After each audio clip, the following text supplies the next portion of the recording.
So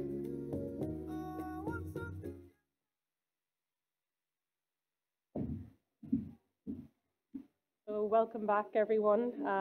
So far, it's been an outstanding day. So no pressure to Bernadette or Breda, but seriously, we've heard a lot about the tenets of quality care, from structures to processes and outcomes. And this afternoon, Bernadette is going to bring us, talk to us more about structures and how the patient is the heart of a new structure that we're building in Limerick. And then we're very lucky to have Gary Boyle this afternoon. He's talking to us about the patient experience, and he's actually on News Talk at the moment having an interview with him, so we're delighted to be have him this afternoon. And then finally, the most important part of the day, Rita's going to talk to us about the patient experience. It'll just bring it all back and relate it back to everything we've been talking about today. So our first speaker up is Bernadette. She's going to talk to us about the new hospital in Limerick, and her excitement and enthusiasm for the project is contagious. And she has a big bag with her today for anyone's CVs, because I know we'll all want to be going up there working. I might slip her my own. Bernadette joined the Bon Secours Health System in 2019 as the Director of Nursing in the Bon Secours Hospital Limerick. Bernadette is both a registered general and psychiatric nurse with a Master's in Health Science from NUIG and a BA in Management from UL. Bernadette has extensive nursing management experience both nationally and internationally, and we're delighted to hear from her this afternoon.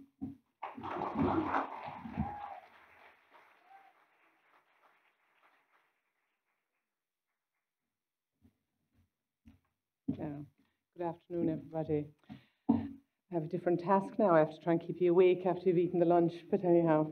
So you're all very welcome. Thank you for sharing your time with us here in Limerick today. My presentation is titled A Design for the Future, Bon Secours New Limerick Hospital. I'm delighted to get this opportunity to give you this, to explain our new plans and to share that excitement with you. You'll see here in our presentation, I suppose this all comes back to our 2025 plan. The Bon Secours launched it this summer, and the Bon Secours Limerick Hospital will be the largest single capital project that will be carried out as part of the 2025 plan. It'll cost in the region of 150 million, which is a huge investment for us. I suppose what got us to this point today, you've heard a lot of our history today, but Bon Secours was founded in 1824. So all of this is very important about how we got to the point of having a new hospital in Limerick.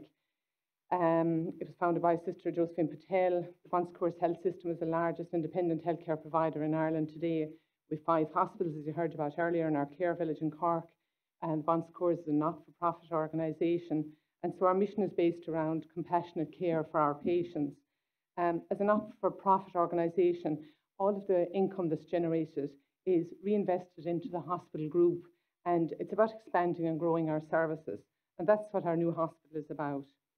As you heard earlier, with 3,500 staff, 800 beds, over 450 consultants, and we treated in the region of 300,000 patients last year. So in 2019, we were affiliated with the Bon Secours Mercy Health in the United States. So closer to home and about our more recent local history, the history of the Bon Secours in Limerick began in 2017 when Barrington's Hospital was purchased. I know a lot of you will be very familiar with this beautiful historic building here in Limerick. And that's where we are at present. Our hospital CEO, Jason Kenny, joined the Bon Secours in 2017. And I suppose I can safely say it was always Jason's dream to expand and grow the hospital.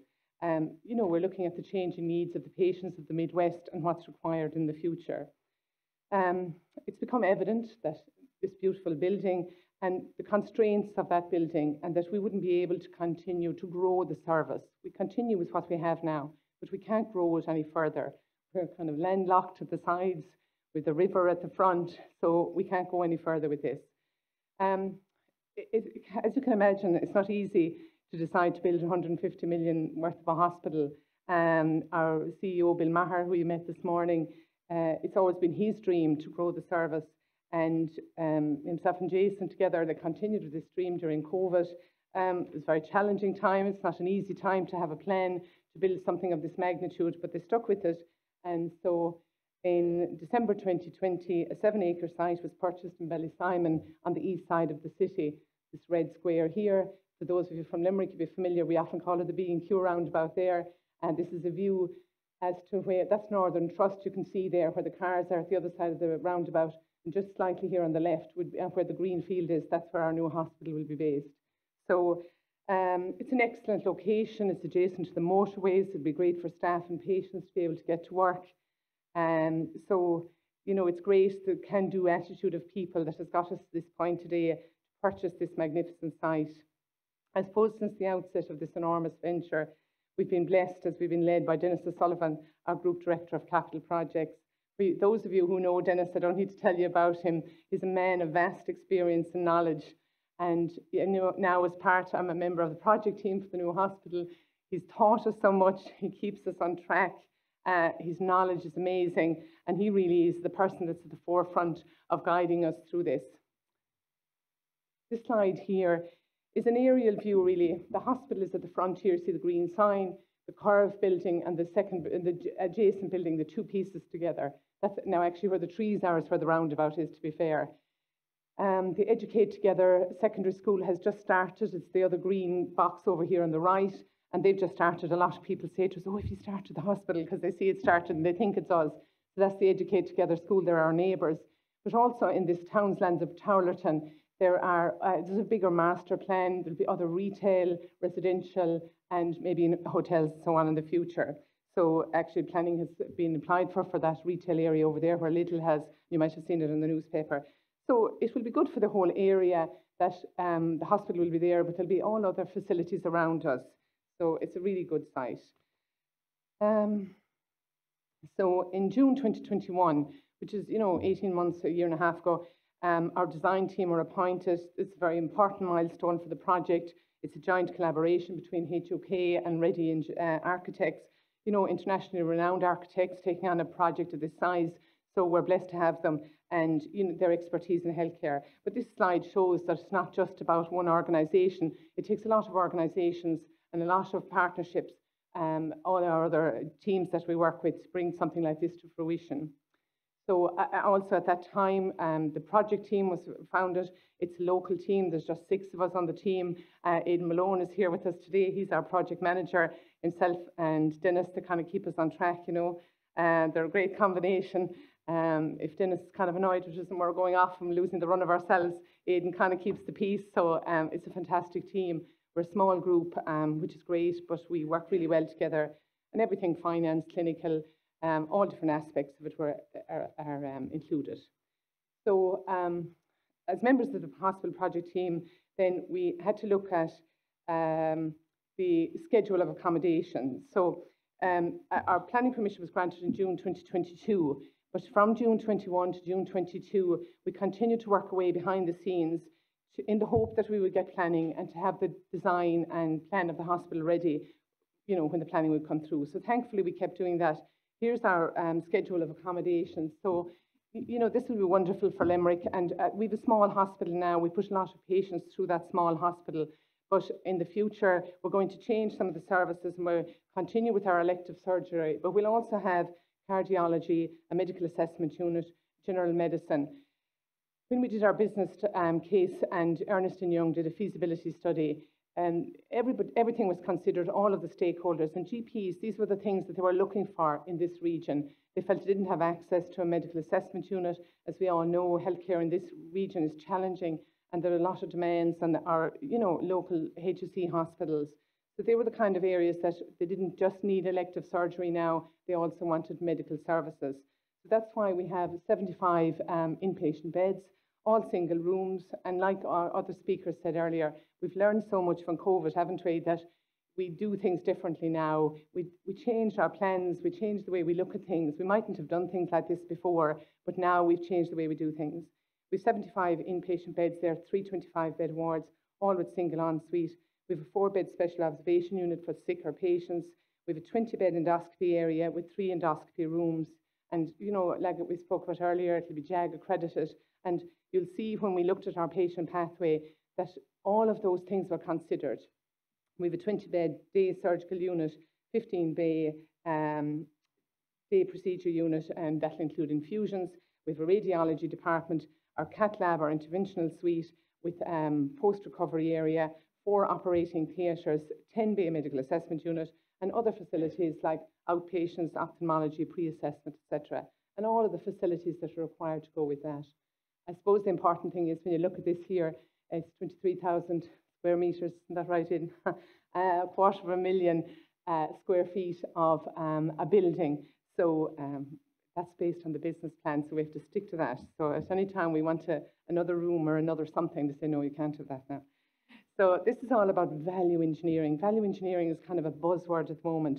And so really, if you look up, there's wonderful definitions and methodologies what it is, but the bottom line is it's about eliminating unwanted costs and improving functionality and quality. Telling somebody that the other day, and they said, that's a pure contradiction, how are you going to do that? But anyhow, that's what value engineering is about. There isn't a square inch in this hospital that we haven't utilised to its maximum. So I'll give you a view. So this is the view of the hospital. I did a presentation last year and we had applied for planning at the time. And so a lot of the pictures that we showed were kind of, fictional and what we hoped it would look like. But in reality, this is what the hospital will look like. This is the front view. We want to build an iconic landmark building for Limerick. So when you come in from the eastern side of the city, east of Limerick, where I live, it'll be very convenient. You come in this side and you'll see this iconic building. And that's important too. Build the hospital, as you'll see here, there'll be lots of foliage and landscaping. It will be really, really attractive. There's a gentle curve to the front of the building.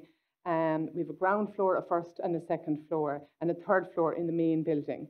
The main concourse will be an impressive entrance area to the front. It's double height. It's difficult to see there in the glass. And this will be in the region of 110 metres long.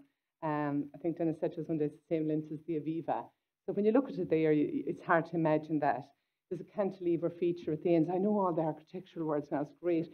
Cantilever feature here at the ends, like Dermot Bannon. And, and it really adds to it, and we'll have lots of landscaping underneath. Aidan will interrupt me there now if I'm not right. So this is the site plan. So the roundabout is here, like I said. The car park is here at the front. There'll be a lot of planting and foliage to disguise the cars. Northern Trust is here at this side of the road. So it's important to push back the hospital, so to add to the privacy and the patient experience and complement their recovery. So when I call this presentation a design for the future, nothing has been left to chance, like what Margaret said this morning. Every aspect of this has been planned impeccably. There's 2 parts to the hospital. You see the white piece at the front, just behind the word entrance. So that's the part that will have ground, first, second and third floors. And at the back then there's some adjoining corridors, you'll see them, and the square building at the back is it's the second part of the building, and that's kind of the hot block, for the want of a better word, and that comprises mainly diagnostics and facilities, etc. Our theatres are on the first floor of that hot block as well. Position of the healing garden, see where the sign says restaurant terrace there, you see all the numbers underneath that, that's the healing garden there. Beautiful, we had a presentation on it last week. And our, the landscape engineer, architects, oh my God, it will be really beautiful and will augment the patient stay, and also wonderful for staff. It will be beautiful to work in this hospital and to look out and see this gorgeous garden. There's an energy centre at the very back, at the very top there, you'll see it, energy centre to the rear, will be heating by heat pumps as part of an NZEB hospital. As I say, I know all the buzzwords now. So it's a near zero energy building. And it'll be one of the first ever NZEB hospitals built in Ireland. So we're very proud of that. A lot of work going on behind the scenes in relation to energy. And of course, it's never more timely than it is right now, isn't it? We will have renewable energy. We'll have photovoltaic panels to generate electricity from solar energy. We'll have rainwater harvesting. There's a list that comes up later. It's as long as my arm. It's about the design control process. So you'll see at the top of the 2 of these diagrams, if we talk about the one on the left first, this is about from design to planning, and the other is about from design to tender. At the top, it talks about the business case. Everything is based on the business case. So the business case, as I said, was taken up by Ernst & Young, and we looked at the feasibility of a hospital for this region. And as Ronan and other people referred to earlier, the demographics, all about the demographics and the older population and how we meet the demands of that service. There's a cycle attached to it. We did our patient pathways and adjacencies. So it's really important to know, it's like if you bought a house, and just because it was in a housing estate, you had to buy it, and that's the way it was, and then you had to get the furniture and squeeze it in. But in this hospital, we designed it from the centre. So we sat down for days on end, and we talked about the patient pathway and said, okay, we're going to have endoscopy. So what will happen? Oh, they'll get a text message, they'll come in the front door, they'll check in here, they'll go to this floor. We looked at every aspect of that patient flow to make sure that we were doing it the correct way, a better way to how we did it now. And so it wasn't about just duplicating what we had before or copying somebody else's plan. It was about looking at the patient, and we drew all our little boxes and where their journey would go, and then said, okay, let's go back now, and how will we build that, and how will we design that? It prevents waste. It makes sure that the journey is correct. So that's what we did. We did our patient pathways. Even laughing here, saying this, the layout and freeze. Oh my God. Every time we would do something and we'd come back and we'd have another meeting, we'd say, can I move that? Oh no, I can't move it now. That's frozen, everything. So, they would go back to the architects and we'd look for different changes. We'd meet with our user groups in the hospital and they'd say, oh, I'd like something different. So you couldn't have it. If you had made a decision and the right decision was made, that plan was frozen. It went to the planning application and we got our planning. Same story again on the other side. Now we've gone from design to tender. We still stay with the agreed business case all of the time. It keeps us on track. We've had our detailed design of the hospital. We've done our equipping and room data sheets. Imagine, we haven't even turned aside yet, and we have done the equipping and room data sheets for what we will require. Same story again. All of that's frozen, and it's gone to tender now. So our tender will be back now in November, and we'd hope to break ground in January when the builders are appointed. This is the most important thing. So you can see what I mean about the front part of the building and then the second part of the behind. When we did our design process and we looked at portals of care, so it wasn't just about building a department and putting a name over the door. It was about designing the portal of care. And that's what, as I say, we did with our pathways. So for example, here on the bottom left is the day procedure unit. And this is where patients will go for their minor procedures, their pain clinic, their infusion clinic, all of those types of procedures in the day procedure unit. Next to it is the medical assessment unit. The main entrance is here at the front with the entrance lobby. I'll show you some lovely photographs of those in a minute. Next to that then, outpatients, very little outpatients in a way really. You have outpatient cardiology, urodynamics and so on. Next to it, pre-assessment. We pre-assess all our patients now. Pre-assessment will be bigger and Helen and her team will have a bigger job. So to pre-assess all our elective surgical patients, large department for that. Ophthalmology is a great example of the patient pathway. We started out with ophthalmology, it was popped in there to outpatients somewhere. And when we sat down to look at the patient flow, and patients come for all kind of technical pre-assessments, they come for to see consultants, some of them come and have their cataract surgery and so on. And it started out as a small department, and each time we looked at the pathway, it just kind of got bigger and bigger and bigger, and now it has a whole department of its own. That just shows, we just didn't decide, well, no, ophthalmology has that little pink piece there. We had to decide, and we made it grow, and we took, we allowed it to take up this much space because it was so significant, so important. Discharge area downstairs, all kind of due to COVID as well, no longer were relatives coming up to the wards. Maybe patients, the relatives might wait down here and the patients might come down. The oratory, staying true to our mission and our Catholic ethos. And, Owen's put a huge amount of work into that to make it a pleasant, quiet space for people. Behind then you've all the usual services, kitchen and restaurant, laboratory and radiology. And when we looked at the pathways, it's really important, like that radiology, for example, would be near the medical assessment unit. A lot of those patients would go to radiology. The day procedure unit and the pain clinic, they needed to be near radiology. So this didn't just happen by accident, as Margaret said. This is purely by design.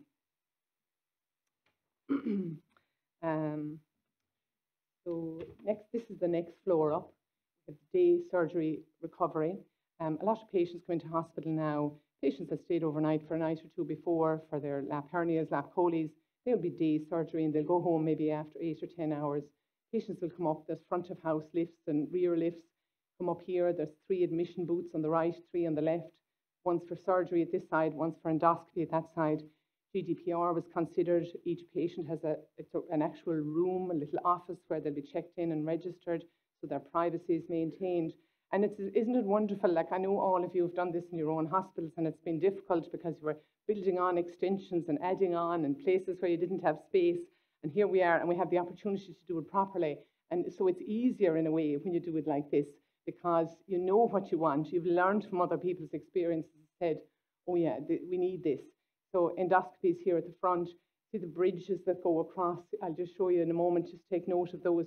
They go across back into the hot block. Theatre reception, recoveries behind it, 4 main theatres.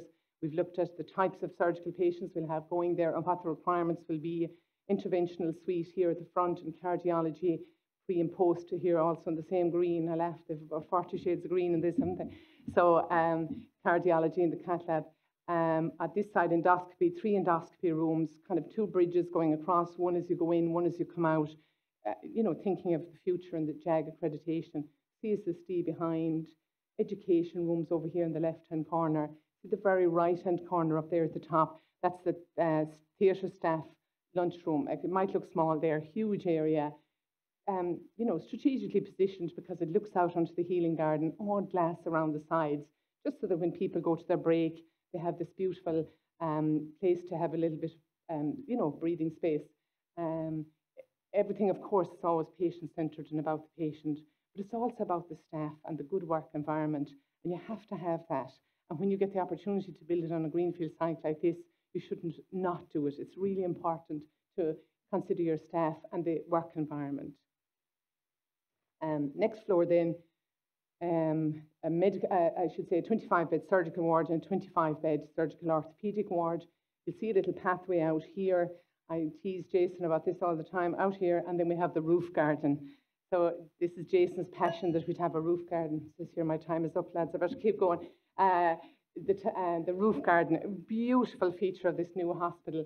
So the patients can be accompanied out there. It aids their recovery. You know, the way we all know now, patients should be up and dressed and out and exercising. And so, of course, we'll have beautiful sunny weather in Limerick. It won't be raining at all. And we'll go out into the roof garden with our post-op patients. And, you know, it's not like Angela's ashes here at all. You all know. So anyhow, plant is behind. So I'll show you a nice picture of that. Next floor up, so a medical ward here, 4-bed observation unit. If you see the orange areas here, this is where we're going to have our administration staff for now, so that in the future, if we needed to expand and have a 4th ward, obviously this is the perfect location for it, and that's where it would be. Sustainability. All of the things that we're going to do, energy saving, water conservation, all of the things we're going to do. Dennis and Aidan are working on all that, so I won't go into in too much detail. These are the ones that you want to see, the interiors, the finishes and the materials. This is the main concourse, the hospital here in the evening, if you can imagine. The sun will shine in here, it'll be double height. This will be the reception area here.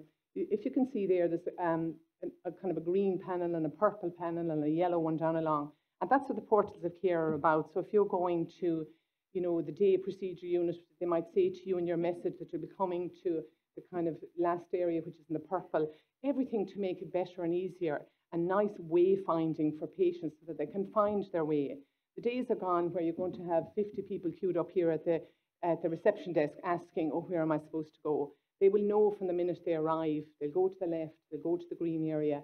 Obviously, the name of the department will be there as well in that portal of care. This is just a view in from the front door when you come in, where the lifts are. We're going to have an image there which will be backlit, something really bright and inviting that will draw you in towards the lifts. Down here again, little waiting areas, different types of seating for people, you know, that meet their requirements. Infection control, of course, I should say, was considered in all of this because of COVID, but also because you're building a new building. You'd always consider the type of products you'd use, the surfaces, the materials, etc. Same story if you were to turn to the right when you come in, there'll be different colours down along. Nice little waiting areas, not huge waiting area like this room where everyone's sitting in rows like this. Nice areas. Soft lighting, comfortable seating.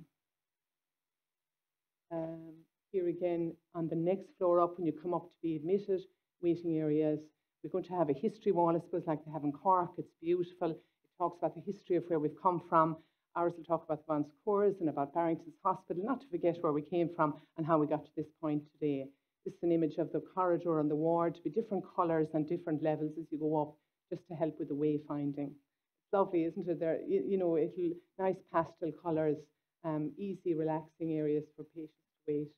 And this is the staff restaurant, bright, colourful, lots of windows to the outdoors. It'll be a large seating area outside for staff. And as I say, we'll have that sunny weather in Limerick and they'll all be sitting out there. And now, this is, I just want to show you this image of the roof garden. So if you can imagine, you would come across that walkway there and this roof garden will be here. Where those bridges went across to the rear building, when you look into those courtyards, there'll be a lot of, and they explained all this to us the other day, about lots of different coloured trees, so that when people look out any of the windows, these are the areas that they will view. This is just a better one of the roof garden. See these courtyards down here. Really be a wonderful concept. Small little seating areas for people to wait and take a seat. This is my lovely cantilever again here at the corner. So this is if you were to come from the Groody Road and come up along, you'd see the back of the hospital there. That's the restaurant along there on the bottom, and where staff could sit outside, and we're going to put some seating there. The chapel is here under the cantilever. It'll be a nice peaceful space where there won't be a pathway coming too close to it, so that staff or patients who you know, can sit there in a quiet space. Up here, see the top right there where the big window is, that's in the theatre complex where people can sit and have their lunch and look out and enjoy the garden. Schedule. This was the schedule for March 2021, and Dennis has kept us on track, and now we are at October 2022 where the green arrow is, right on track, gone out to tender, waiting for them to come back, and please God, we'll start our building here in January 2023. That's been our journey to date. We've met most of our targets there. We're, as I say, waiting to get to the bottom. Thank you for listening and following our progress. I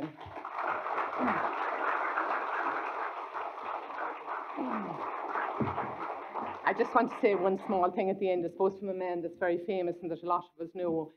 Just a simple quote, and his name was Walt Disney. If you can dream it, you can do it. Thanks very much.